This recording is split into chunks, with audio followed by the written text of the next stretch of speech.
going on, people? Myke C-Town here. Welcome to the vinyl shit. So, this is the last video to kind of finish off my collection. Of course, I'm going to start after that showing updates. You know, I bought quite a few LPs since I started doing these videos.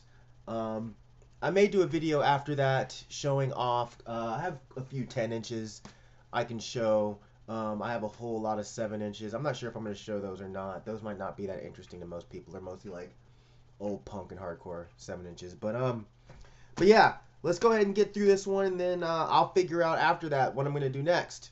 So last week we ended on Wolves in the Throne Room, and this week we're picking up with Stevie Wonder, Innervisions. I don't think I really need to talk about why I love Mr. Stevie Wonder. He's a musical genius. And this album definitely shows that. It's totally timeless. You know, it has some great jazzy jams, some great funky jams. With every song, though, you're getting incredible musicianship. Everything on here is just so well crafted. And I love the layout of this. You know, the cover art is fantastic. The inner art, though, is amazing. Look at that. Like, I love that. It's so cool. But yeah, you should definitely go look up some of his music if you're not really yet a fan. And I think this would be a good place to start. Innervisions. Next record I'm going to show you, this is Stevie Wonder, Songs in the Key of Life. The layered sounds on this album is incredible. The textures on this album are incredible. All of the musicianship on this album is just really top notch. You know, some of the songs have an almost jam band feel to them. Like they just got in a room and just said, hey man, let's record and let's just go.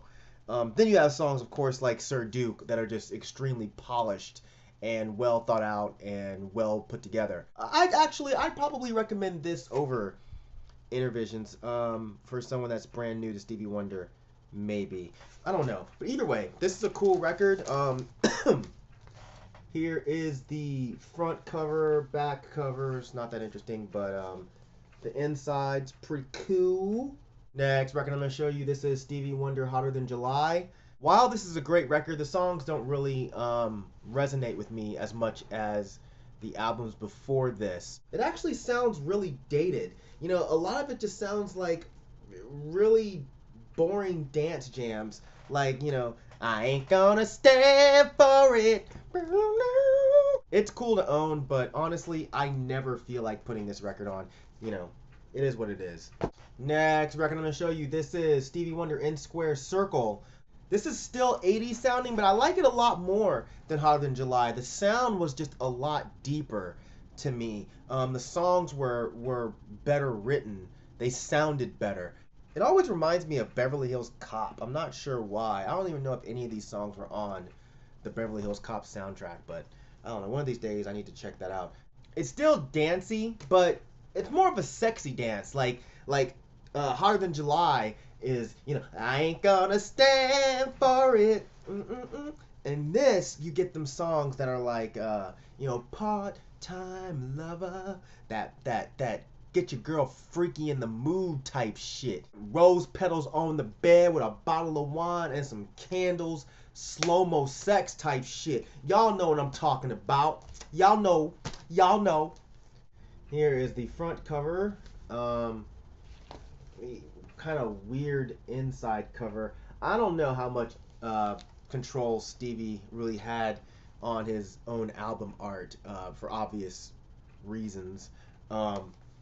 Like the back cover, like I don't really know what's going on here. Stevie Wonder is sitting on the ground with with a handful of leaves in a fucking mesh ass shirt. I don't know what the hell's going on there. Like maybe, I don't know, maybe he thought that was actually a handful of money. Like maybe they lied to him and he had no idea that he just had a handful of leaves. It's not nice to fool blind people, man. Next record I'm going to show you, this is Wovenhand, The Threshing Floor. For those of you not familiar with Wovenhand, this is David Eugene Edwards' project after 16 Horsepower. And this even though it's a later release, this is among one of the more powerful releases of this project. You know, Wovenhand is one of the only, you know, outspoken Christian bands that I'm really into. You know, the music, the appeal of the music totally outweighs the message. Not that I have anything against Christians singing about Christianity. As long as you do it well and you have good music, I don't really give a shit. Unlike 16 horsepower, this is more layered, a lot more textured. Not so much with the Western influences. This has more, I'd say even more Middle Eastern influences, more of a folk influence. Absolutely incredible musicianship. Really cool front cover. I mean, you know, not so much going on inside there. It's on a nice see-through vinyl. I've never really looked up to see exactly how rare Wovenhand records are, but yeah, if you can find this, definitely give this a shot if you're a fan of 16 horsepower. And if you've never seen Wovenhand live and they come to your town, holy shit, please make sure you go. It's a fucking experience, man. David Eugene Edwards, dude, he basically spends the majority of the show sitting on a stool with his eyes rolled back in his head, speaking in tongues. It's fucking amazing. Seriously amazing. But anyway, on to the next record. This is another Wovenhand record. This is The Laughing Stock. This is their latest record. I don't know what this is limited to, but this was the deluxe edition that is an LP, and it also came with the CD. This came out last year. It has more of a rock feel than a folk feel, as opposed to their other records. Kind of like 10 Stones did, but this is almost heavy. It's still awesome, but I prefer the folkier sounds of their previous records. But you know, occasionally I will get in the mood for like some good, well played folk rock, and I guess that's what this is. If you want to put some kind of weird label on it. To be honest, there's absolutely nothing cool about the layout. It's really just this paper fold-out thing and the record inside. I was kind of disappointed when I got it. I thought it was going to be like really fancy, but I was wrong. Next record I'm going to show you, this is Wrathprayer, the son of Moloch. Wrathprayer is a super gross, disgusting, ugly, black death metal band from Chile. They have that super nasty, muddy guitar tone, that super dark, evil, make you go, ugh, feel to them. This is an awesome record. If you're a fan of Portal or, you know, Abysmal, Antediluvian, I think you'll really, really love this record. Super cool cover. Reminds me of a scene in Begotten where the thing is sitting in the chair cutting its own guts out. Whatever. Side note. Neat back cover. Kind of cheesy, I guess, obligatory evil band photos.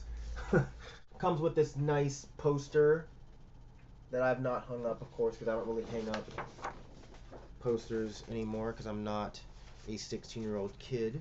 Next record I'm going to show you, this is Xasthur. This is Defective Epitaph. This is an awesome record. If you're not familiar with Xasthur, which I'm probably not pronouncing it right, but who cares? They're a one-man black metal band from California. You would never know that by listening to these guys. This is some super scary shit. A lot of atmosphere around this album. The black metal parts are really raw. The atmospheric parts are really airy and kind of spooky. I've heard a lot of bad things about this record. Like, some people just really don't like it. And I don't know why. I think a lot of people were upset because the drums sounded like shit. But, dude, it's fucking raw black metal. Most of the drums sound like shit. Like, outside of fucking Hellhammer and Frost, back in the days, like, who was a seriously awesome black metal drummer? You didn't need much more than just this.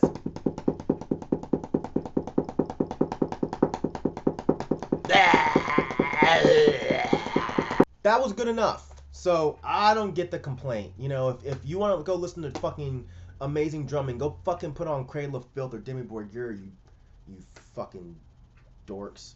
Anyway, nice front cover. Kind of cheesy pictures of a cemetery. I know. Inside cover.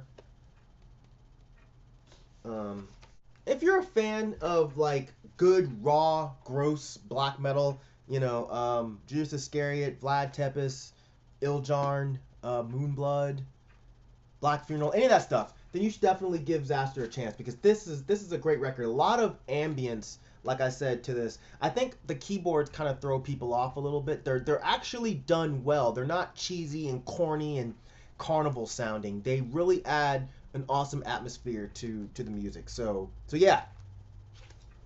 Next record I'm gonna show you. This is another Xasthur record. This is Portal of Sorrow. This is the last record that they did, limited to 2000. Xasthur, of course, is a defunct project. This came out in 2010, and it's a great way to go out, you know?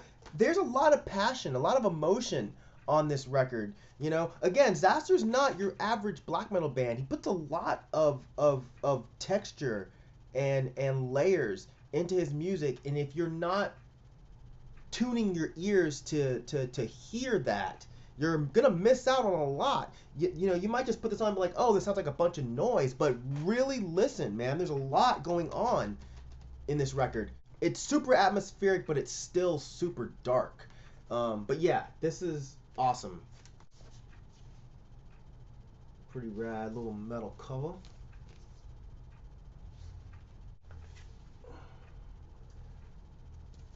Yeah. There's even some interesting female vocals on this record, but it still manages to sound super necro and super raw. But yeah, I love these guys, man. I don't have all of their stuff. I have a couple more of their releases on CD, but yeah, great band. Next record I'm going to show you. This is Xex, and the album is called Change. Xex was a synth punk band from the late 70s, I think. Yeah, late 70s. This record was recorded in the early 80s, but the band didn't have enough money to release it, so it seriously just sat around until this year, really. 2013 it got released. And it's awesome. It's humorous, kind of silly, synthy punk music, you know? If you're into punk, if you're into synth, why not combine the two? This is a fantastic album.